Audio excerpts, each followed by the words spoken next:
Salut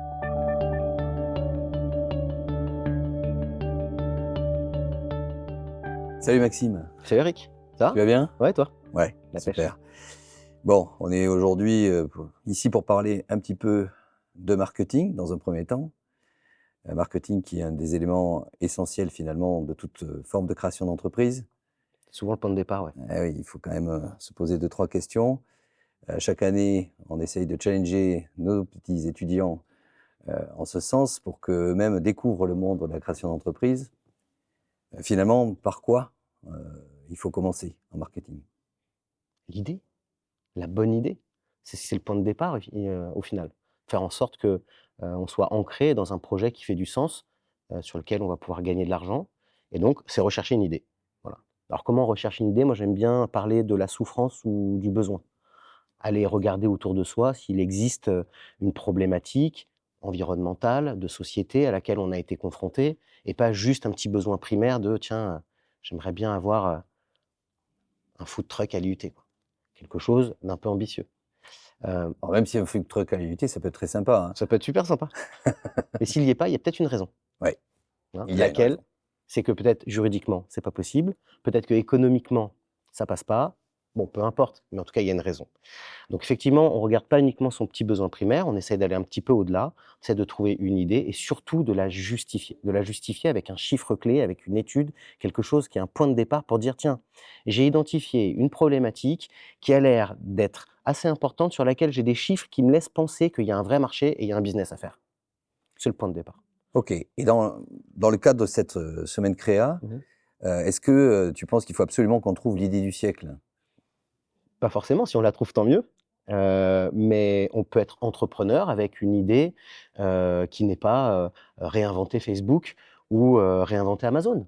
Il y a plein d'entreprises au quotidien, 90 du terroir de nos entreprises en France sont des petites et moyennes entreprises. L'idée, c'est de trouver un modèle rentable qui s'inscrit sur un marché, avec une équipe complémentaire qui va réussir, à la lancer. Alors tu viens de parler d'équipe. Est-ce que une idée qui serait d'être indépendant et simplement vendre ses services correspond à cet exercice? Pas du tout. On veut créer une entreprise. On ne cherche pas à développer un produit de consultant. Donc une entreprise, c'est un modèle économique dans lequel on va pouvoir salarier des personnes, peut-être prendre des bureaux ou pas. À l'heure d'aujourd'hui, on n'est pas toujours obligé de les prendre, mais en tout cas trouver un modèle d'affaires qui va pouvoir croître, qui va pouvoir se développer.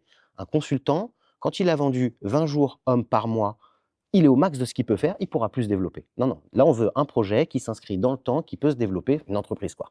Et donc un projet qui aura, on va en reparler, un besoin de financement? Bien sûr, mais ça je te poserai les questions un petit peu plus tard. Absolument. Dernière petite chose quand même, hem, avoir une idée et trouver une étude qui ou un chiffre qui nous dit que peut-être ça pourrait fonctionner, pour moi, c'est pas suffisant. Je challenge les étudiants sur la capacité d'aller valider que leur idée, il y a peut-être déjà des clients derrière. Passer des petits coups de fil, aller dans la rue. Parce que c'est pas tout d'avoir une idée, il faut être sûr que les gens soient prêts à l'acheter. Et il y a rien de plus pragmatique que d'aller voir des gens qu'on ne connaît pas en leur disant: «Tiens, je sais que tu as tel problème, j'ai telle idée, est-ce que tu es prête à l'acheter? Si oui, tu es prêt à me donner ton numéro de téléphone ou ton mail pour que lorsque je lance le produit, tu puisses me l'acheter? Oui ou non?» Si on a oui, c'est très bon. Si on a non, c'est qu'il y a peut-être un petit problème. Et donc prêt à payer également? Prêt à payer, bien sûr. Oui, parce que, tu m'arrêtes si je me trompe, mais en marketing, souvent, on part dans des études un peu complexes, alors qu'en entrepreneuriat, en général, il faut commencer par du très simple, très basique. Très simple, ouais. Alors, je vais citer mon grand-père qui m'a dit un truc il y a bien longtemps. Il me dit: «Dans le marketing, la règle, elle est simple. Tu fais un produit, tu le mets devant la caisse. Si la personne prend le produit dans la main et le met sur son tapis, tu as tout gagné, tu pourras mettre le produit loin dans le rayon. Si la personne, elle regarde le produit, le prend dans la main et le repose en rayon, il y a peut-être un petit problème et un ajustement à faire. Est-ce le packaging, le prix, la recette, peu importe. Si la personne ne regarde même pas ton produit, change vite d'idée, Tout simplement. tout simplement. Et il faut oser faire ça. Il En faut oser entrepreneuriat, confronter son produit aux vrais gens. C'est on eux qui décident, c'est eux qui achètent. je pense que tu seras d'accord avec moi, on est entrepreneur par ailleurs, des idées, on en a 12 par jour et la plupart sont très mauvaises. Oui, Et c'est normal, et c'est normal. c'est normal. Voilà. Donc il faut Donc il faut chercher les le valider. Ouais, il faut les valider sur le marché. bon, une fois qu'on a trouvé cette idée, on fait quoi? Bah, une fois qu'on a trouvé cette idée, la règle, et c'est ce qu'on attend de nos étudiants, c'est qu'ils soient capables de travailler sur l'environnement. Alors l'environnement, je ne vais pas refaire un cours de marketing aujourd'hui, mais l'environnement, c'est identifier le secteur d'activité dans lequel va s'inscrire le produit ou le service, B2C, B2B, bon, peu importe. Et dans ce secteur d'activité, on va pouvoir identifier des acteurs, des clients potentiels, des concurrents potentiels, des fournisseurs potentiels, mais aussi des modèles d'affaires déjà existants. On va pouvoir identifier un certain nombre d'éléments qui vont nous permettre de pouvoir comprendre l'environnement dans lequel va s'inscrire notre entreprise. Et ça, c'est essentiel. Comprendre son marché, comprendre sa cible, comprendre ses concurrents, c'est la base avant l'étape d'après, qui est le positionnement. C'est-à-dire, je prends des décisions. Oui, il faut arriver, effectivement à voir dans quel marché on va mettre les pieds. Et justement là-dessus, est-ce que tu préconises quelques petits trucs et astuces pour regarder si, le marché dans lequel on met les pieds est porteur ou est-ce que c'est un marché qui souffre en ce moment? Alors, des astuces, non. Disons qu'il y a un certain nombre d'éléments à la portée de nos étudiants aujourd'hui, des moteurs de recherche, de l'intelligence artificielle et tout un tas d'études à portée de main pour aller voir quels sont les indicateurs. Première chose. Deuxième chose, il y a déjà des acteurs. Il suffit de les appeler des fois. Un petit coup de fil pour savoir. Tiens, vous, fournisseur, vous êtes en croissance sur ce marché ou pas? Tiens, vous, vous avez lancé ce produit, comment ça se passe? C'est difficile, c'est pas difficile? Vous avez des clients? Enfin, d'aller vérifier à nouveau euh, par le terrain. Il n'y a rien de tel pour avoir des remontées d'informations. On appelle ça parfois des études quali, peu importe leur nom. Passer quelques coups de fil, parler aux bonnes personnes, ça permet souvent de savoir dans quel univers on va. Ouais, et effectivement, alors il y a un biais, tu m'arrêtes si je me trompe, mais qu'on se connaît des étudiants, qui est tout à fait normal d'ailleurs, hein, parce que nos étudiants sont extrêmement brillants. Néanmoins, des fois, ils cherchent très loin là où c'est immédiatement disponible en termes d'information, et notamment sur les concurrents. Tu viens d'évoquer les concurrents. Moi, j'ai toujours tendance à leur poser une question. Vaut-il mieux que vos concurrents directs aillent très bien, ou est-ce qu'il vaut mieux qu'ils soient tous en train de mourir les uns après les autres? Mm. Tu veux que je te réponde à ça? Non. Ouais. Bah, moi, j'aime bien quand les concurrents vont bien. Ah Ça veut oui, dire que le moi marché, il est en aussi. pleine croissance. Bah, bien Ouais. sûr, allons-y. Un marché sur lequel il n'y a pas de concurrents ou des concurrents qui vont pas bien, ça sent mauvais, Eh Eric. oui, Ça sent mauvais. copions-les même. Ouais, copions, Et bien la sûr. honte de copier pour un étudiant, non, non, non. En business, on copie. Bien sûr. Bah, il y a pas mal de réussites d'ailleurs françaises qui se sont inspirées de modèles allemands, américains, anglais, en disant tiens, si ça marche là-bas, ça peut peut-être marcher chez nous avec quelques adaptations. Soyons pragmatiques. Absolument. Voilà. Donc une fois que ça c'est fait, donc on voit bien dans quoi on met les pieds, on voit à peu près l'état du marché, où est-ce qu'on va? Ouais. Alors, bien sûr, tous ces éléments sont des éléments qui peuvent prendre de la place dans un dossier, donc on essaye de les présenter quand même de manière graphique et ludique, hein. L'idée est d'avoir une jolie présentation pour qu'on prenne vite les éléments stratégiques qu'on a pu identifier sur cet environnement. Et ça nous permet de prendre des décisions stratégiques. Quand on a identifié des concurrents, une cible, un marché, un secteur, et cetera, on doit prendre des décisions. Et la décision, c'est ce qu'on appelle le positionnement en réalité. Et le positionnement, c'est où est-ce que je vais mettre mon entreprise, à quel endroit sur le marché, pour qu'elle puisse prendre des parts de marché. Voilà. Et une fois qu'on a pris cette décision, ben on déroule. Ce qu'on appelle en marketing le mix marketing. Alors, le mix marketing, c'est quoi? C'est juste dérouler ce positionnement. Mmh. Quel sera concrètement mon produit? Quelles sont ses spécificités? En quoi il peut être meilleur que celui de mes concurrents? À quel prix je vais le vendre? Ça veut dire où est-ce que je l'achète? Comment je le fabrique? Quelle marge j'applique? Et ça, ce sont des éléments pragmatiques qu'on attend de nos étudiants. Faire des demandes de devis, être capable d'élaborer un prix de vente par rapport justement à cette prise de décision stratégique. Mmh. Puis après, il faut savoir comment on va le vendre, le produit. Est-ce qu'on le vend par nous-mêmes? Est-ce qu'on a des distributeurs?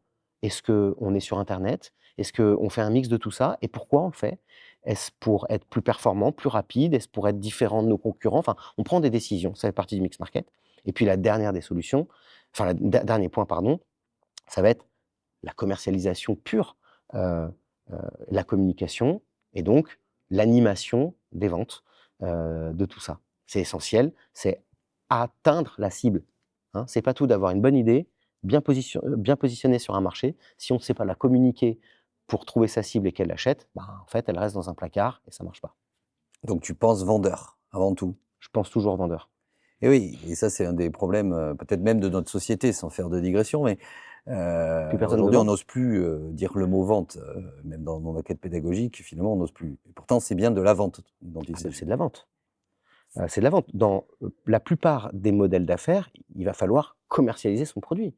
C'est pas parce que, on décide d'être distribué dans des grands magasins qu'on n'a pas besoin de vendeurs pour aller à la fois convaincre les centrales et aller animer les magasins pour être sûr que les magasins aient un intérêt à prendre le produit de la centrale, par exemple. Ouais. Dans le B2B, on a besoin de commerciaux. On a besoin de commerciaux qui vont aller, développer des affaires, passer des coups de fil, envoyer des mails, faire des devis, bien sûr. Et ça, là-dessus, moi, j'attends quand même de nos étudiants qu'ils soient très pragmatiques, hein. Il faut faire des calculs. Combien coûte un commercial, par exemple?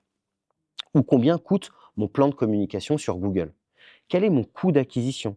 Combien de rendez-vous je vais pouvoir faire par jour? Quel est mon taux de transformation? Quel est mon panier moyen pour être capable d'envisager un chiffre d'affaires? On n'invente pas un chiffre d'affaires en disant: «Tiens, cette année, on va faire à peu près tant». Non, on met en place structurellement des outils par la communication ou par la force de vente qui ont des capacités journalières à atteindre des objectifs. Voilà. Et donc, forcément, on fait des hypothèses. Ça, c'est tout le travail de l'entrepreneur. On fait des hypothèses, des fois on se trompe, des fois on a des bonnes nouvelles. Bon, souvent, on a des mauvaises nouvelles au début. Ça fait partie du jeu, mais c'est pas grave. Mais en soi, on doit quand même avoir un calcul qui est pragmatique, sinon ça marche pas. La pragmatique, je pense que c'est un des mots-clés finalement de cette semaine. Il faut tout le temps, tout le temps, tout le temps rester pragmatique. Il faut être pragmatique. On a le droit d'avoir un super projet et de le vendre de manière émotionnelle, en tout cas le raconter, mais derrière, tout ce qu'on fait, on le prouve avec des choses qui sont ultra carrées. Oui, et ça rejoint quand même à nouveau la notion de positionnement que tu évoquais à l'instant. Faut-il un positionnement extrêmement original et complètement décalé par rapport aux autres, ou est-ce qu'on peut s'autoriser quand même à avoir un positionnement comme les autres? Bien sûr, tout est possible à la condition qu'on fasse le travail justement d'élaboration et de démontrer qu'il y a un modèle d'affaires qui est rentable et qu'on va pouvoir avoir une vision d'entreprise qui va croître. Ok, c'est très clair. Bon, maintenant qu'on a notre positionnement, quel est le prochain pas qu'on doit faire? Ah bah, une fois qu'on a le positionnement, il va falloir tout dérouler, c'est ce que je disais. Il va falloir, construire le produit et lui donner un peu de réalité. Donc là, il va falloir que les étudiants quand même élaborent avec des fournisseurs, avec des prestataires, avec, que sais-je, pour donner vie en fait à leur produit sur la base de ce positionnement. En venant ici même, nos discussions de marque, d'un certain nombre pour le coup, de mes entreprises qui peuvent changer au fur et à mesure. Mmh. Est-ce que toi, ça te choque qu'on change plusieurs fois de marque en cours de création? Non, ça me choque pas. Je crois que bien longtemps, les agences de com ont essayé de faire croire que, il fallait absolument avoir un super logo, une super plaquette et cetera. Dans la vraie vie, c'est pas toujours le cas. J'ai rencontré là dernièrement une entreprise qui fait, plusieurs centaines de milliers d'euros, qui gagne bien sa vie, et j'ai été assez surpris. Alors ils sont sur un marché concurrentiel, international, heu et pour le coup, ce sont des ingénieurs qui savent pas vendre. Donc ils se sont entourés de distributeurs parce que c'est pas leur cœur de métier. Eux, ils ont trouvé une solution, très bien. Ils n'ont pas de site internet, ils n'ont pas de plaquettes et leur logo, très honnêtement, j'ai l'impression qu'il sortait un peu des années 80. Hem, Ce qui est très à la mode, hein. mais c'est très à la mode. Non, mais dans les faits, ils vendent, ils gagnent de l'argent parce qu'ils ont un super produit, bien positionné sur un marché, et sur un marché qui est en croissance avec un vrai besoin, international. Donc c'est OK, tout va bien. Hem Donc ce que tu es en train de dire, c'est que nous, alors nous, cette fois-ci, casquette jury, ne valoriserons pas vraiment la cosmétique autour de ça, mais véritablement le pragmatisme. Le pragmatisme et puis les qualités entrepreneuriales, c'est-à-dire montrer qu'on a un business model qui est fort, qui est rentable. Voilà, c'est ça qui compte. Je pense que c'est limpide. Il n'y a plus qu'à. Eh ben merci, go. Go.